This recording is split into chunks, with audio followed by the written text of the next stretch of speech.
Just want to thank you for taking the time to come and grace this exclusive interview. The pleasure is mine. You are one of those people I've come to believe in, and I believe that the journey is still very, very far. We're just starting, and at this age, if you look at where God has brought us from and where we are right now, we just have to give him thanks. Yes, so sir. before we start the interview, let us bow our heads and pray. Gracious Father, thank you for this time with Windanare. Thank you for such a humble man with integrity, with a right spirit. Thank you for giving him the grace to be here today. I know the devil tried to stop, but we won at the end of the day. Lord, I thank you for Turn on the Light gospel show. Lord, I thank you for giving me the ability to establish this establishment for men of God, gospel artists, business owners. Lord, I thank you for everything you've done. That at the end of today's interview, we will all have every cause to thank you. Take the glory, take the honor. In Jesus' name I pray. Amen. Amen. So my viewers, here in the studio is one of my friend from all the way from West Africa, to be precise, Nigeria. And his name is Wind Anare. And he just got his in his new position with the CFR. If you don't know what it's called, the CFR is the Council of Foreign Relations. That is based here in the United States of America. And that is a big organization. That is not child's play. For you to be given that kind of position, you must meet some requirement. So we have Windanare. I just want to introduce him properly. He's a musician, gospel musician, and I'll be playing some of his track today in the studio. And again, he's not just a gospel artist; he's an entrepreneur. He's a business-minded person. And today, I was just going through your profile. I just want my audience to know who you are. And I went through your profile just to understand the magnitude of the person I'm talking to in the studio today.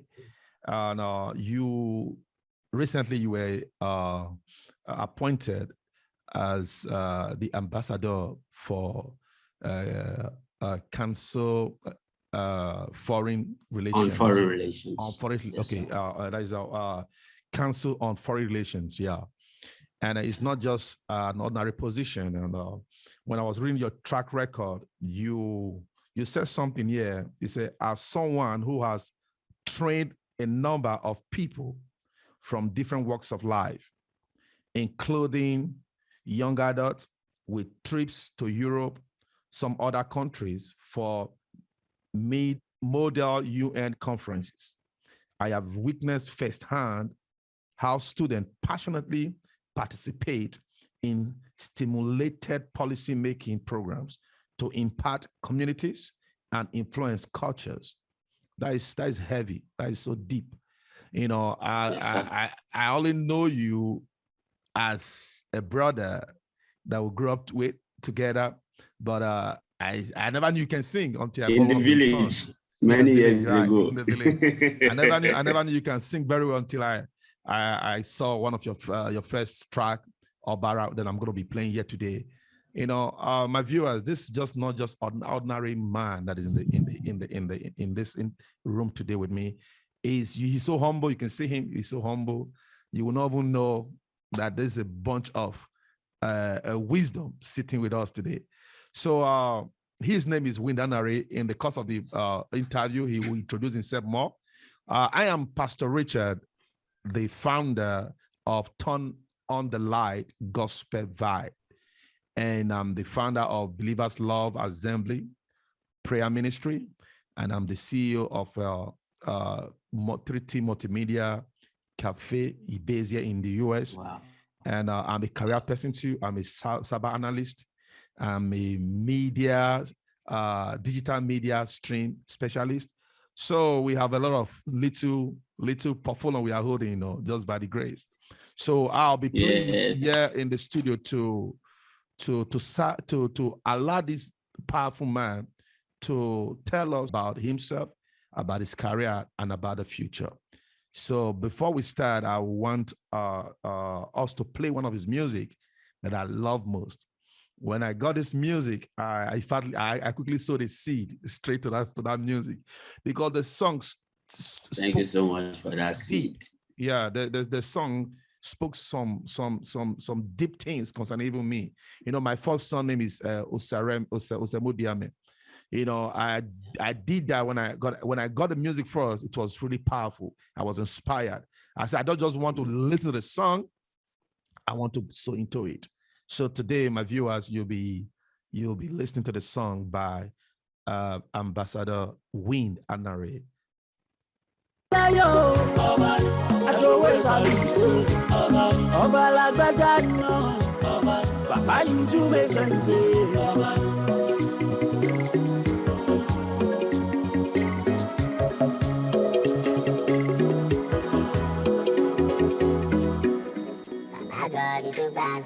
Enemies ding ding ding, under the move, under the fear, under the send them. Must not be in charge of my motto. Dear Banana Super Table, I thought you still I take them up in the presence of my enemies. Yeah. Now you be my provider, yeah. Abba, now you be my defender. Now, so. That's my best part. Everything I do, every day, 1,000 far by my side, 10,000 far by my right. Nothing there happen to my own. Inside my heart. Every time was I there,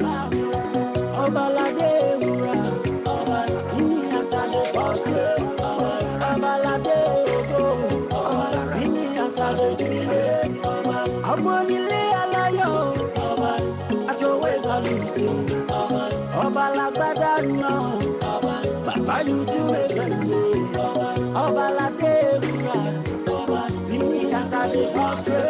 My God.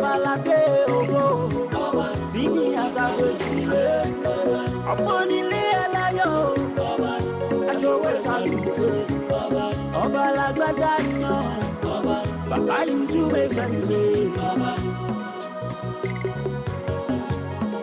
Wow.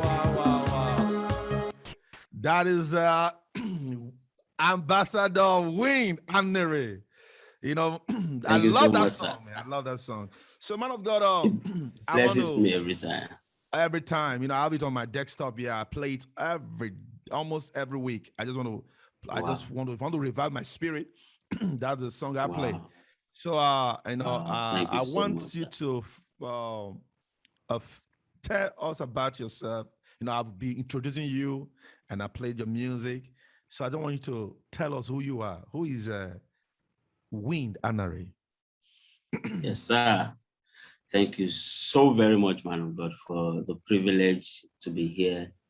And you know, every time we talk, you know, you express to me, you show me how much you have come to believe in me, and that blows me. It blows me away every time, so much. And because of that is why we are also having this interview, conversation. You know, we have been having this conversation before the ambassadorial appointment came. Been having it like this. You know, you've always shown the belief. So it's not because of the appointment that this is happening. Actually, it's because you believe so much in me and you have expressed it. I really so much. I don't take it for granted. I appreciate it. Thank you so very much, sir. And I will say in one sentence that I am someone who my goal in life is to be useful to others. So everything that I do, be it music, be it teaching, whatever talent that God has given me is to bless others. So because for a very long time, there was a battle of, when you can do a lot of things, so it occurred to me that the only thing I probably do that is not teaching, because everything that I do, I'm here. I realize that here and here and here and here that I am, I dispense knowledge, I inspire people in different places, in different sectors of life, in different areas of life. But there is one thing that is constant. It is imparting knowledge. It is teaching. So I was like, I'm not distracted. So what is happening is that I am being useful to others. Come on. So, and that has been my goal, and it's been reinforced to me every now and then. Even the ambassadorial appointment is for education. So it's not just an ambassadorial appointment with CFR. It's CFR Education Ambassador. So it's for education. So everything again. So let me stop you there, sir. And because we're going to be talking about, since you brought the ambassadorial position, and I'm going to be dwelling on that, because when we had the news, I didn't even, because normally I don't really go on Facebook too, but when I saw it on your Facebook timeline, I immediately shared it, because it was a kind of joy seeing you accomplishing such a magnitude a title. But many people may be confused when you say CFRO ambassador. So I want you to tell our viewers, our audience, what is the CFRO? What does it mean? Which I know we've already told them, but you know it in details. Tell us your role as the CFRO ambassador to the world, because when you say United Nations, it's to the world. So can you tell us more about it? All right. So the Council on CFR means Council on Foreign Relations. So as an ambassador, as a CFR education ambassador, CFR is committed to developing the next generation, to developing young people all over the world in acquisition of 21st century skills. Come on. So, and these are communication, collaboration, as against competition, communication, collaboration, critical thinking skills, creativity skills, problem-solving skills, citizenship skills. So CFR is committed to raising responsible global citizens. Responsible global what? Global citizens. And so I have been privileged to be one of those. In fact, we are the pioneer set of ambassadors, and it even happens to be that right now I am the only one from Africa on that team right now. And the only one, so that invariably means that I'm the only one from Nigeria as we speak. Nigeria. And I believe that, yes, from Nigeria. My God. In fact, our first meeting that we had it at a time like this, so I was the only one that attended the meeting in the middle of the night. My God, because of the time difference. Man. Because of the time zone. Yes, because of the time difference. So I see that as a privilege to further be useful to others. So it's a platform to be useful to others on a global scale. So, of course, with Model United Nations, it's a privilege also. It's an opportunity to be useful to others globally. That CFR recognizing your contribution, as in my contribution now as a Model UN expert, it says a lot about the work that we have been doing, and we haven't really, as far as I am concerned, because my standards are very high. So as far as I'm concerned, it doesn't mean that I'm commonizing things. As far as I'm concerned, we have not really covered much grounds.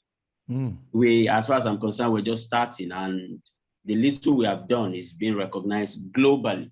CFR is based in Washington. Yeah, I just read before I even came. They have two offices, one in Washington and the other one in Washington. Yes, Massachusetts. Massachusetts. Yeah, that's what they. Yes, Massachusetts. Yes, they don't have any office in Africa. The whole office, the office is here in the U.S. In the U.S. because it was mainly established to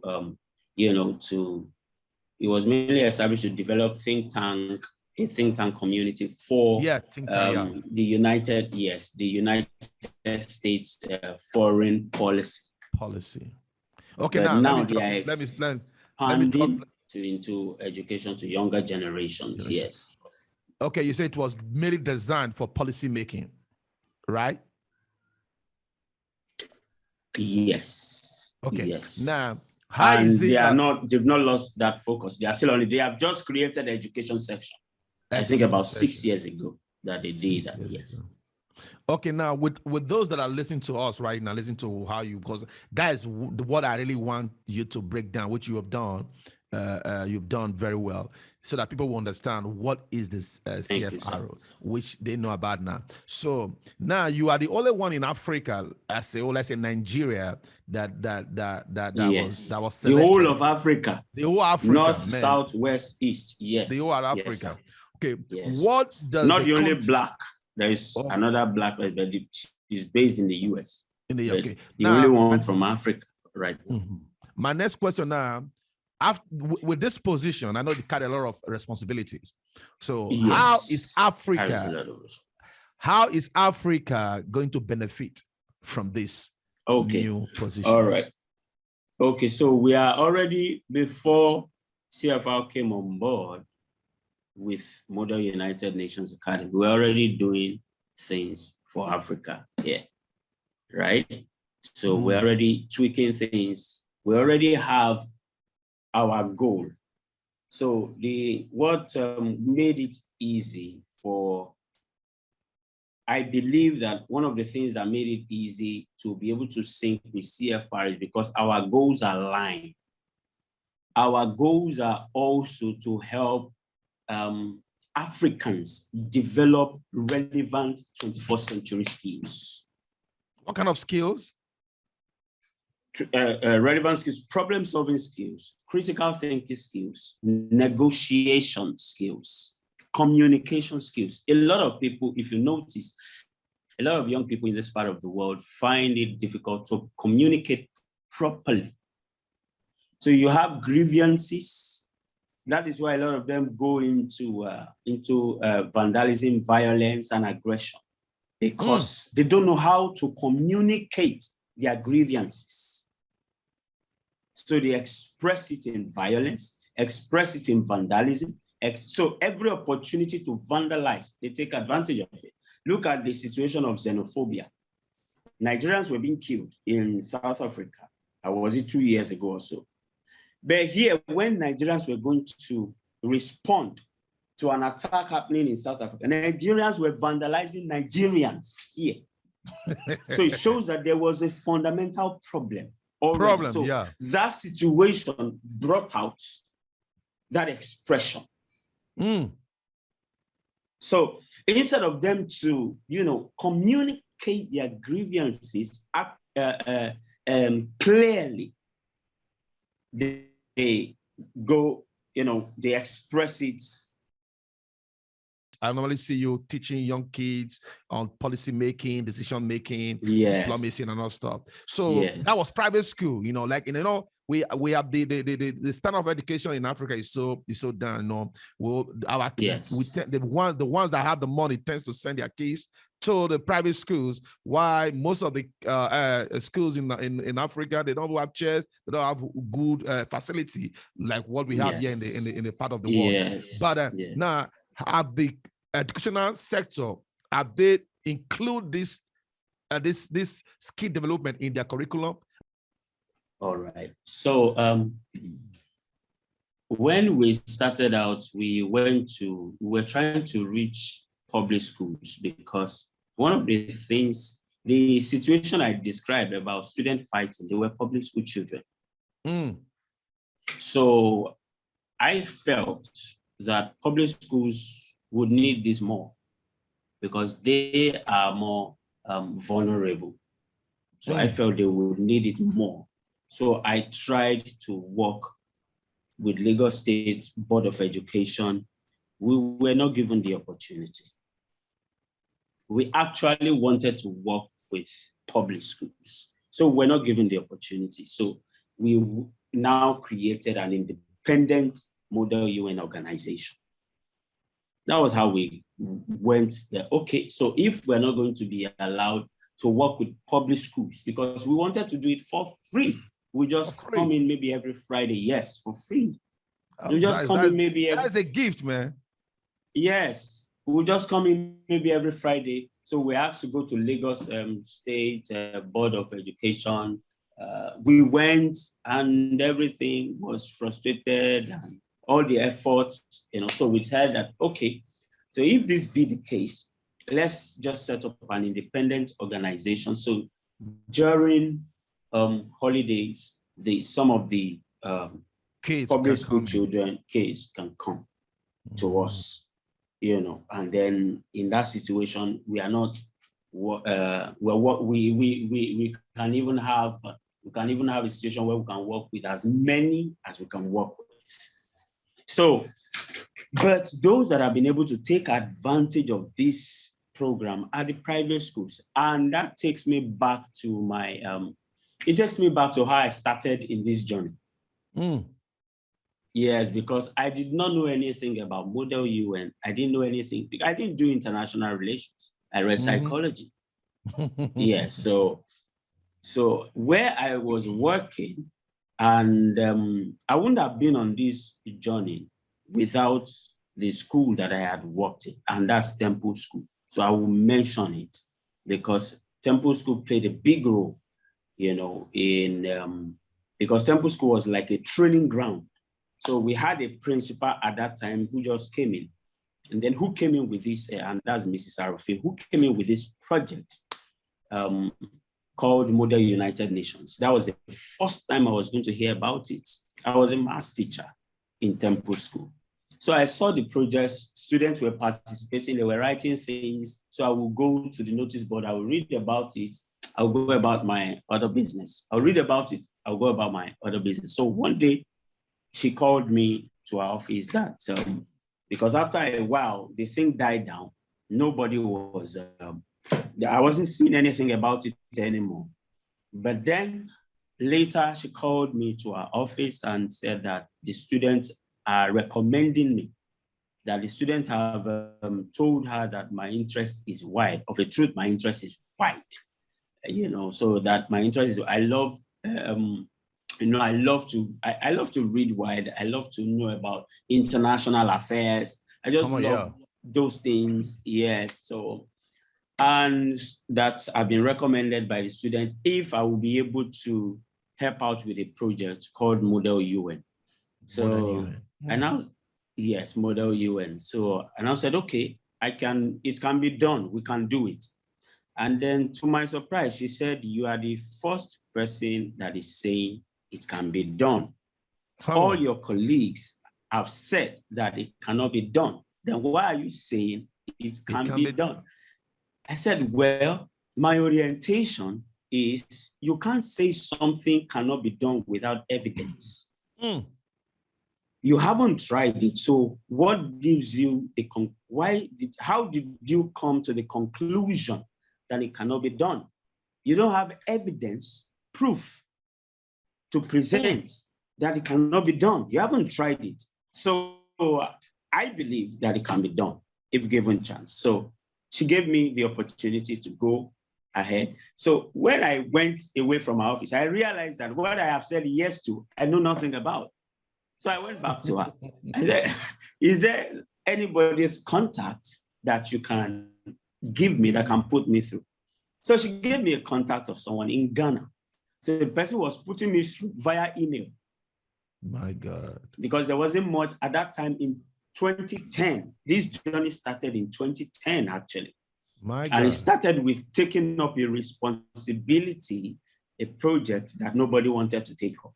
To take it. So I became much more interested in the project when I read a few things about the benefits of Model UN, how it has changed some people's life. And what I read in particular was that in some schools in the US, they give preferences for students who have participated in Model United Nations. And I know that some of my students, after their secondary education, would want to apply or enroll to universities abroad for their college that will not give them advantage. College education, and that will give them advantage. So it made me to dig more into what this was all about.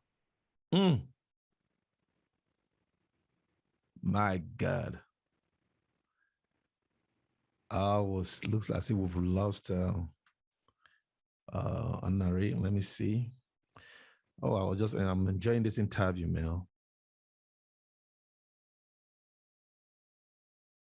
Question is, because I have about 3 questions more that is going to go in this series. My next question is, with this position that you've gotten, yes, sir. Are you making let me frame it this way. Why? Okay, there's the question now. Why is the government, because you reside in Nigeria, why is the government not really embracing this kind of innovation, this kind of development in the school sector? Okay, maybe because they really don't know much about it. And the awareness is growing. Some schools have it. Public schools that participate in Model UN are probably university level. At the tertiary level. Yes, they participate. Today, okay, this is another day. Yesterday being Saturday, Saturday afternoon, I had a session with Lagos Model United Nations, a training session. We're training students from University of Lagos who are going to have their conference in November next month. So we've lost Anna Ray.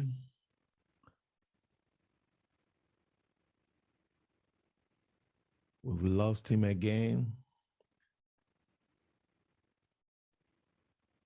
He's back. Please be patient with us. Okay, as we're waiting, let me play a song by Anna Ray. A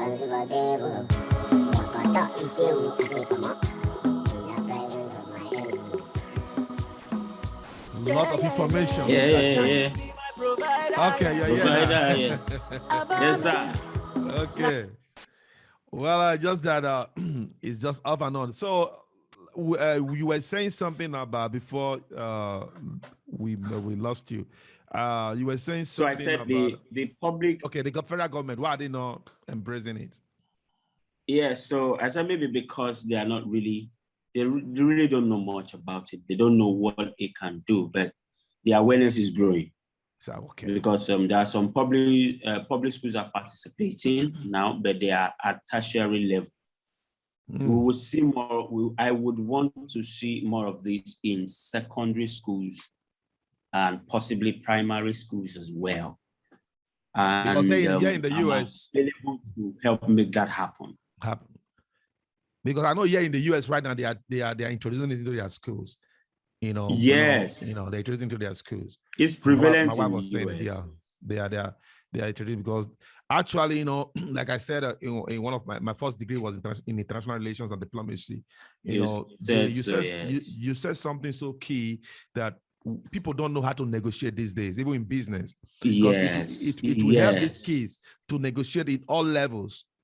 Yes. from business, marriage, family, relationship. Sir, let me give you an example. In one of our sessions, we had a session for secondary school children, and fortunately and unfortunately, private schools students were the ones that enrolled for it, because they were the ones that could pay, because the place where we used, we had to pay for it when we're using it every day. So we didn't have sponsors. So we had to, because of that, we had to put a price on it. So they pay, and then we train them for 1 week. So in one of the weeks, we had negotiation class. In fact, almost every day, yes, almost every day. It was 2 weeks, actually. Almost every day, you had negotiation practice.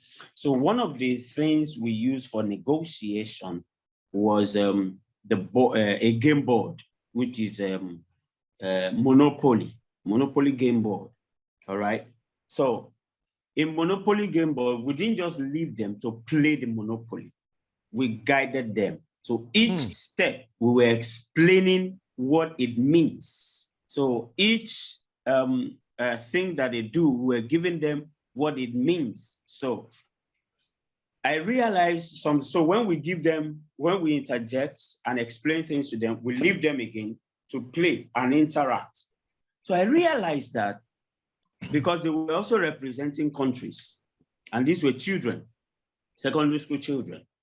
So I realized that during the time they were playing the Monopoly, when they were playing Monopoly, there was a resolution that one of them has written, that they will want another student to support during voting session. He will want this particular student that was representing another country to support his own resolution. But the student was not forthcoming. So while they were playing the game, he was leading, and that student was about to go out of the game. So he now negotiated. He said, if you will support my resolution, I will make you win this game. I can support you with the money that I have. Wow. That was lobbying. And that was a lobbying That's session. called lobbying now, right now. Yes. In That's Congress. a lobbying session. That's in practice, exactly. So, and the students agreed to it. Agreed to it. So he made the student to win the game. In fact, made the student to stay in the game. And the student was committed to voting for his resolution. That was negotiation for children in practice. For children.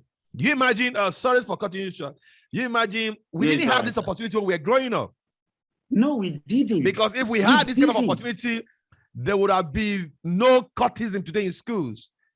Exactly. Everyone would have been living peace. Because let me just give an instance. Why most of the problem in schools those days was because of the girlfriend or boyfriend, or you are bigger than me, or I got money more than you. No, petty things that we can sit together and just play over and agree. You know what I mean? But see, we didn't even have this. We didn't have this in school. Man, no, we didn't. We didn't have this in school. We didn't. If we had it in school, that most of the problem that was really prevailing then in school would have been prevailing, because we would have been able to minimize the violence, because people, like as I was listening to you just now, because people cannot negotiate, they tend to what? Fight. You know what I mean? So now there's this sort of violence. Violence. There's something in international relations. International relations and diplomacy. They say when peace refuses to take place, violence becomes what? Inevitable. Inevitable. So when we negotiate with you, and you find that, but before we go to war, we must also negotiate and try to see with each other. Yes, you know what I mean? We negotiate, we consult. So war should be the last resort. War or fighting should be the last resort. Even before we get to fighting, we would have resolved our case and move on. Yes, definitely. I'm so good. Definitely. All right, we will. Okay, you want to say something? You want to say something? Okay, so that was my what I wanted to emphasize is that sometimes you don't know where a particular project assignment will take you. Many years ago, a model UN project, that small project, is what has brought me here. This far. With CFR.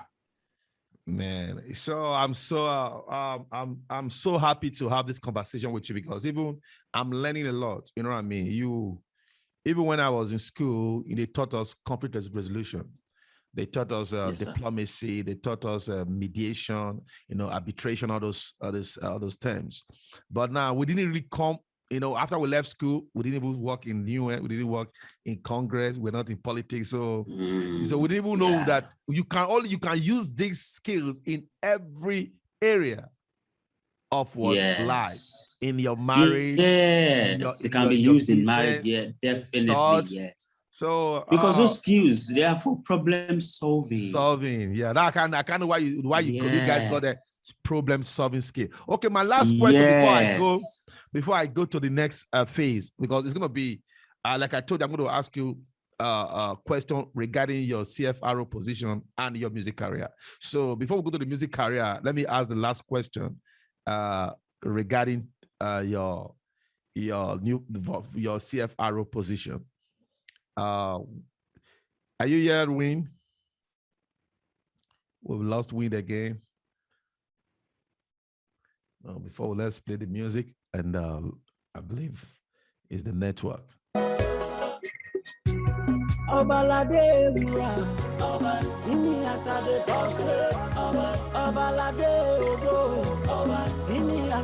Music by We Don't Narrate.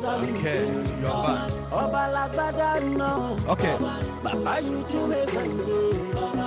Okay.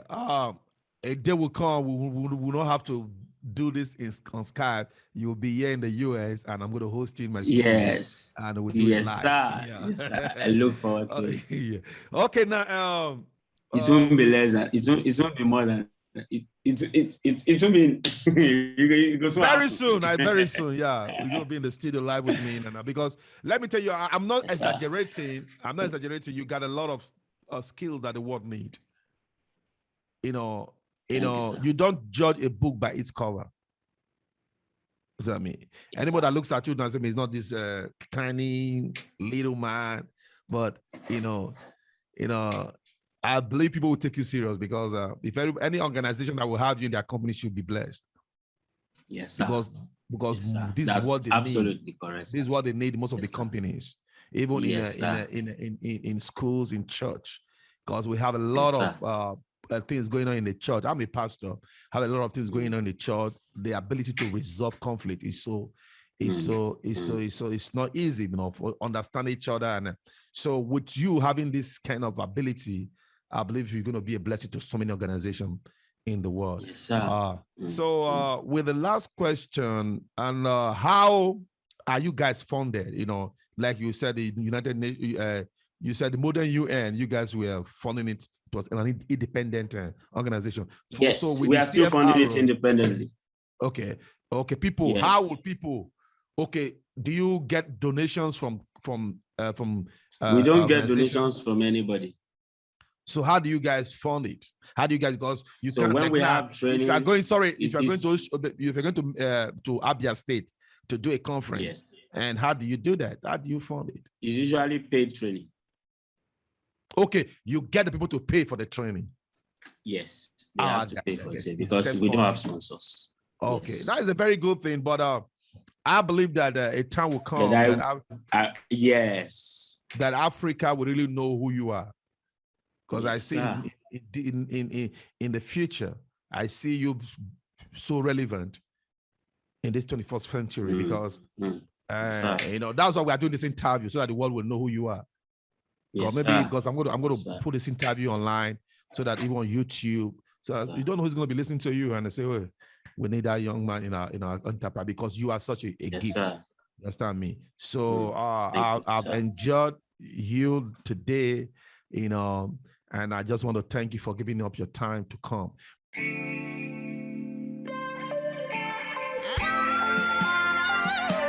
Turn on the lights. Turn on the Gospel Show.